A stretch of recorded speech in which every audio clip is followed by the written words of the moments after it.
And Ahab, the son of Omri, did evil in the sight of the Lord above all that were before him. Now, Jeroboam did evil. If you read about Jeroboam, go back to 1 Kings 17 chapter. This guy did evil. He done cast off the priests from doing their job. Done set up idols throughout the land. But Ahab did worse. Why? Go ahead and read.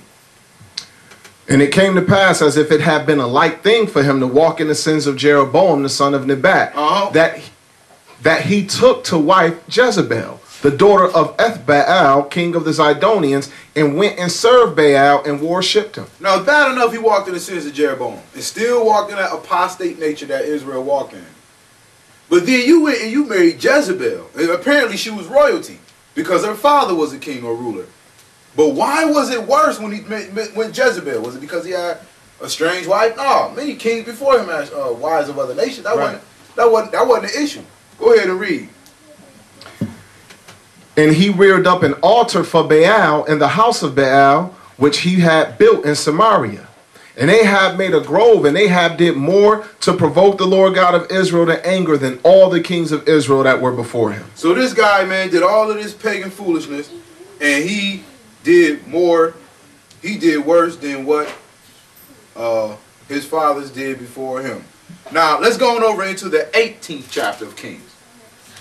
So Ahab was wicked. We see that. We see he walked in all the sins of the apostate kings before him. But what made it worse was he married Jezebel, this daughter of Omri. So now he married this princess Jezebel. We can rightfully use that title because we want to keep in mind she's royalty. And when you got royalty, you got influential power, don't you? That's right. You're not just the average person. You have political prestige here. So now we're going to go into the 18th chapter, and when you get it, pick this up at verse 1. And it came to pass after many days that the word of the Lord came to Elijah in the 3rd year, saying, Go, show thyself unto Ahab, and I will send rain upon the earth. Now here's the Lord is about to go seeing Elijah, and now Elijah, he's going to deal with Ahab through Elijah. Go ahead and continue, because it was a famine during this time. And he said, show yourself to Ahab, and when you show yourself, I'm going to begin to send some rain on the earth. Go ahead and continue. And Elijah went to show himself unto Ahab, and there was a sore famine in Samaria. And Ahab called Obadiah, which was the governor of his house. Now Obadiah feared the Lord greatly. Go ahead. For it was so when Jezebel cut off the prophets of the Lord, that Obadiah took 100 prophets and hid them by 50 in a cave and fed them with bread and water. Now here we begin to understand why it was even worse when he married Jezebel. Because though Ahab did evil in the land, and though he continued to serve the groves and the idols that all the way from Jeroboam that they was accustomed to doing at this time, it never said nothing that Ahab went and started cutting off the prophets. It said that Jezebel had cut off the prophets. That's why this guy was feared, because of the power that she had. And apparently Ahab, being the king over the land, he didn't stop. Okay? So now, skip down to verse 17 and continue. 17. And it came to pass when Ahab saw Elijah, that Ahab said unto him, Art thou he that troubleth Israel? Now he said, look, you the one that's troubling Israel? Watch what Elijah going to say. Go ahead. And he answered, I have not troubled Israel, but thou and thy father's house, and that ye have forsaken the commandments of the Lord, and thou hast followed Baalim. See, y'all done got comfortable. You know, you got to keep in mind, when people begin to follow after paganism, when the fathers followed after paganism, trouble didn't automatically come.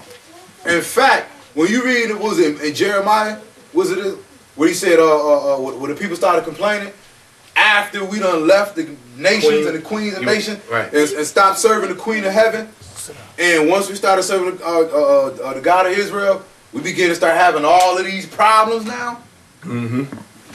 But look, when people begin to serve this stuff, immediate problems don't happen automatically. You know, they live in a little comfort for a while. They get accustomed.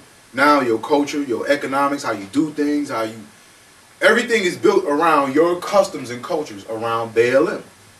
So now he said, look, you don't want trouble in Israel, you disturbing the peace and so much. He said, but look, you and your father's house, y'all forsake the living God and serve Baalim. Go ahead, 19. Now therefore send, and gather to me all Israel unto Mount Carmel, and the prophets of Baal 450. And the prophets of the groves 400, which eat at Jezebel's table. Now look, Elijah said, listen, a contest is going to be made. You gather me all the prophets of Baal, because y'all done got comfortable. Y'all let these guys tell y'all, you know, in the name of all of these different orders, thus and thus prosperity gonna happen. Thus and thus is going about this way. Thus and thus is going about that way. And you have built your system upon that. So he said, look, the trouble that came when y'all decided to leave the Most High. So we're going to make a contest. But also, too, the prophets that he's going to challenge, notice it says here that they sit at whose table? Jezebel's table. At Jezebel's table. That means Jezebel was the one that was head over these prophets. It didn't say that these Ahab, they sat at Ahab's table. It didn't say that they sat at Ahab and Jezebel. Jezebel. Because I'm going to show you, this woman had influential power. She didn't have to pick up no sword. She didn't have to go make no call out to the army. She had the power of influence. Her power was in seduction. And we don't mean sexual seduction either here. But go ahead and continue. So Ahab sent unto all the children of Israel and gathered the prophets together unto Carmel. And Elijah came unto all the people and said, how long halt ye between two opinions? If the Lord be God, follow him. But if Baal, then follow him. And the people answered him not a word. Because a lot of times people think that when you say they worship Baal, that they actually bow down to a god named Baal.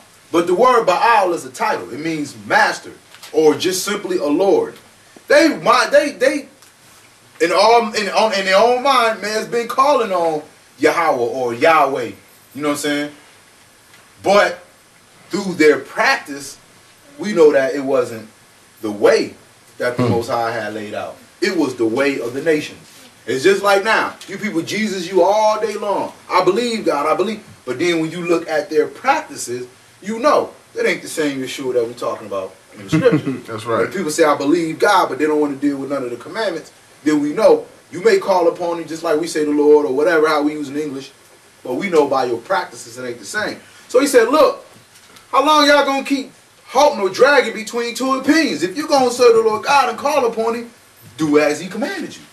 But if you're going to serve the customs of the people, or if you're going to serve Baal, deal with them. Let's get down to verse 24 and continue. And call ye on the name of your gods, and I will call on the name of the Lord. In other words, call on the characteristics. We got lessons on that. That word name ain't just simply only restricted to what I decide to verbally call you out of my mouth, but that word name is the character, the reputation. So therefore, he said, look, you call out the name of your gods or the character or the reputation of your gods, and as we look further through this, they really going to start to show some of the reputations of what they, customs of their gods. He said, I'm going to call out the customs and the reputations of my God here. Go ahead and continue. And the God that answereth by fire, let him be God. And all the people answered and said, it is well spoken. Okay, we can roll with that then. We're going to do what we do, you do what we do, and we're going to see who God is God. Because they really believe at this time they were serving the true and living God. Now, skip down to verse 26 and continue. And they took the bullock which was given them, and they dressed it, and called on the name of Baal from morning even until noon, because saying... both Elijah had a bullock for him to sacrifice and separate, and they had a bullock for them to sacrifice and separate. So they done did theirs, and what did they do? They called upon his name. Saying, O Baal, hear us. But there was no voice, nor any that answered, and they leaped upon the altar which was made. And it came to pass at noon that Elijah mocked them and said, cry aloud, for he is a God. Either he is talking, or he is pursuing, or he is in a journey, or peradventure he sleepeth and must be awake. He said, hold on, wait a minute. Elijah, he playing with him now. He said, look. First of all, they calling on, oh Baal, oh Lord, oh Master, or however how they were saying it in the Hebrew. But when was no response, what do they start doing? They leaped upon the altar. Now they got a ritual to do. Okay, you don't call us, we got a little ritual here. Elijah looking at these fools. He said, look, man, call him louder. Maybe he ain't hearing you.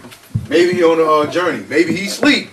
You know, call upon him. Go ahead and continue. He a God. He busy, so you know. You know? And they cried aloud and cut themselves after their manner. See, this was all in the name of their God. They do the crime. They begin to castrate or cut themselves and different things of that sort. All of this was custom that they done picked up from the nations who was dealing with this stuff. From Canaan. But go ahead and continue. With knives and lancets, till the blood gushed out upon them. And it came to pass when midday was past, and they prophesied until the time of the offering of the evening sacrifice, that there was neither voice nor any to answer, nor any that regarded.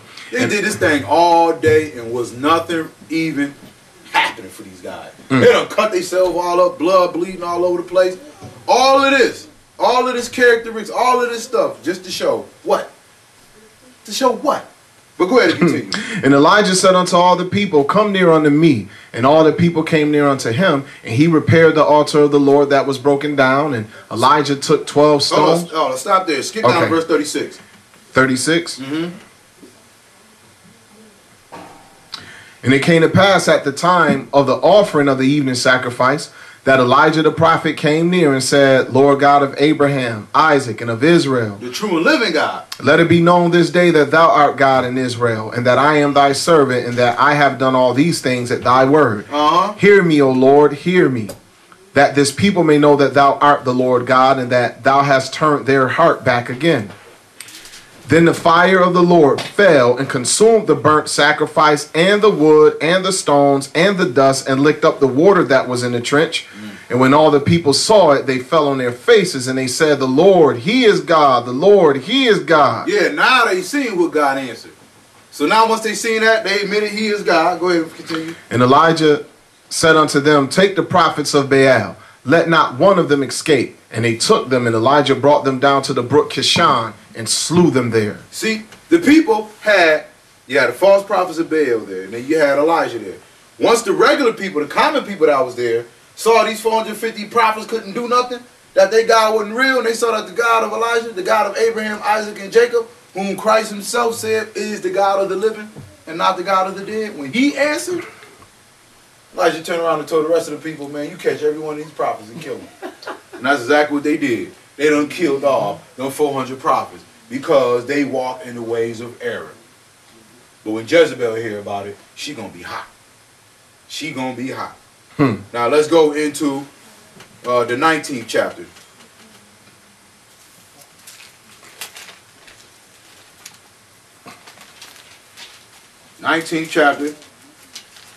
Because these 450 prophets was killed off. And just like she done cut the prophets off, he done cut the prophets off. The difference is he showed that these prophets weren't prophets of the Lord. 1 Kings 19, when you get it, pick it up at verse 1. And Ahab told Jezebel all that Elijah had done, and withal how he had slain all the prophets with the sword. Now look, Ahab, he the king. He ain't the one that like, hey, I command y'all to go out there, man, go find Elijah and bring him to me. In real talk, Ahab was kind of fearful of Elijah because he knew that the Most High was with him. So he went and told Jezebel, look, all your prophets done got killed off. They done made a contest and everything. Prophets couldn't answer anything, so on and so forth. Go ahead, verse 2. Look what Jezebel did. Then Jezebel sent a messenger unto Elijah, saying, so let the gods do to me and more also, if I make not thy life as the life of one of them by tomorrow about this time. Goodness. Was that an idle threat? Let's find out. And when he saw that, he arose and went for his life, and came to Beersheba, which belongeth to Judah, and left his servant there. That lets you know, man, Elijah, man, you knew this woman had some influential power. Because he done got up and bounced. You know what I'm saying? He done got up and bounced. That's how strong her influence was there. Go ahead and continue. But he himself went a day's journey into the wilderness, and came and sat down under a juniper tree. And he requested for himself that he might die, and said, it is enough now, O Lord, take away my life, for I am not better than my fathers. And as he lay and slept under a juniper tree, behold, then an angel touched him and said unto him, arise and eat. So look, he was feeling a little despair because of what he did. You know, his flesh a little roused up right now. You know, he fearful because of Jezebel, but the Lord took care of him here. But I want to skip down here, and he comforted him. Let's skip down to verse 8 and continue.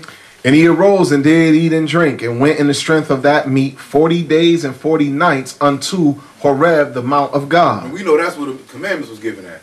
So he goes up there, the place where the Most High man gave the commandments originally. Go ahead and continue. And he came thither unto a cave and lodged there. And behold, the word of the Lord God came to him, and he said unto him, what doest thou here, Elijah? And he said, I have been very jealous for the Lord God of hosts. For the children of Israel have forsaken thy covenant, thrown down thine altars, and slain thine prophets with the sword. And I, even I only, am left. So he said, look, Lord, Most High wanted to know, what is your position? You know, the Most High sent them out. He called upon him. Yet you ran and you feared, man, when she said your life is going to be like this. No, nobody ain't going to touch you. Because the Most High going to protect you. But he took him up in his mountain